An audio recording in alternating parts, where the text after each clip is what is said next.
So we learn about these things now. So based on the strength. So based on strength, acids are classified as classified into strong and weak acids. So strength meaning extent of dissociation. What does that mean? Disassociation. What is the meaning of disassociation in everyday life? What is the meaning of association in English?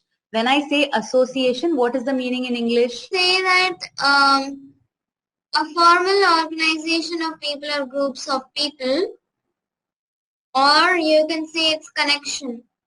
Yes. So in simple terms, association means to connect. We are associated with each other as a family. We are associated with each other as classmates. So somehow connected to each other. Association means connection. Unmana, I will answer your question. Just a second. Okay. So association means connection. Okay. Disassociation means what? So disassociation means to disconnect. So if association means to connect, disassociation means to disconnect. Sour milk an acid? Yes, Kartik. It is an acid.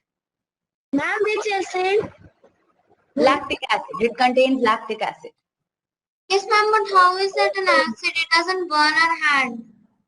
No, all acids don't have to burn your hand. So it depends on what is concentrated. Good question. I will come to that. Remember I told you in the classification, there is concentration, right? So when I come to that topic, I will explain what concentration means. Okay? Ma'am, just one more doubt. Yes. How do we know if an acid is strong or weak? You said that it depends on the number of H plus ions that come out. Very good. Yes, it does. How did you know that? Ma'am, you said that previously, but how do we measure how many H plus ions are coming out? Very good question. I am going to answer that in the next few classes. But as of now, I really don't have that much time. Barely have 10 minutes more. But keep that question. In fact, I will write that question down. Hold on. And I will answer that question. Okay? Ma'am, can we calculate H plus ions in the acid? Can we calculate the H plus ions in an acid? Actually, you can calculate, but I would, it is not required for you at this point. Classify acids, they can be classified into based on their strength, based on their sources, based on their basicity, which I have not told what basicity is, and it is not what you think. It is not a base. It is not base. It is something else.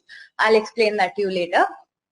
Concentration, again, I'll explain that to you later. And molecular composition is what molecules are composed or what molecules are present inside the acid. Okay. Very good question. Why H plus ions? Yes, Unmana. Ma'am, can you give me an example of an base that burns? Bleach. Okay, ma'am. Question. So I just looked up on the web. They say that when bases are heated externally, they show various actions depending on the nature of the basis and its constitution. And the hydroxide, like when they react, they form water, right? Yes.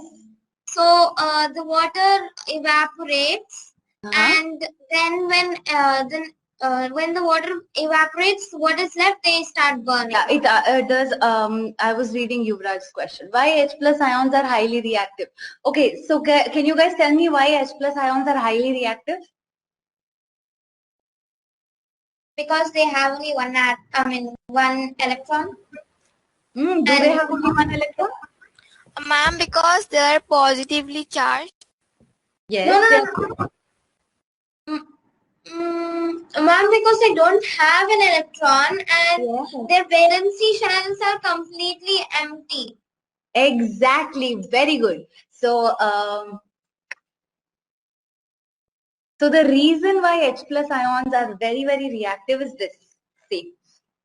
So I have a hydrogen atom. The hydrogen atom has what? It has one proton in the nucleus and one electron in the shell. Okay, one electron in the shell. Now when this electron goes away, what do I get? I get H plus ion. Okay, so now imagine this electron is not there. I only have one nucleus which has one proton and there are no electrons. I mean, that's it. There is just one proton. There are no more electrons in this entire atom, which is why it is so highly reactive. Okay, it absolutely needs something to react with. What is the use of indicators? Good question, Pushpal. So we discussed this in the last class. So the indicators, they help us indicate if something is an acid or if something is a base. And some indicators can even tell you if something is a strong acid or a strong base or a weak acid or a weak base. Okay, indicators help us indicate the presence of something. Excuse me, ma'am. Yes, Karthika. Ma'am, is there anything that is an indicator but an acid also? Yes, there could be indicators that can be acidic, yes.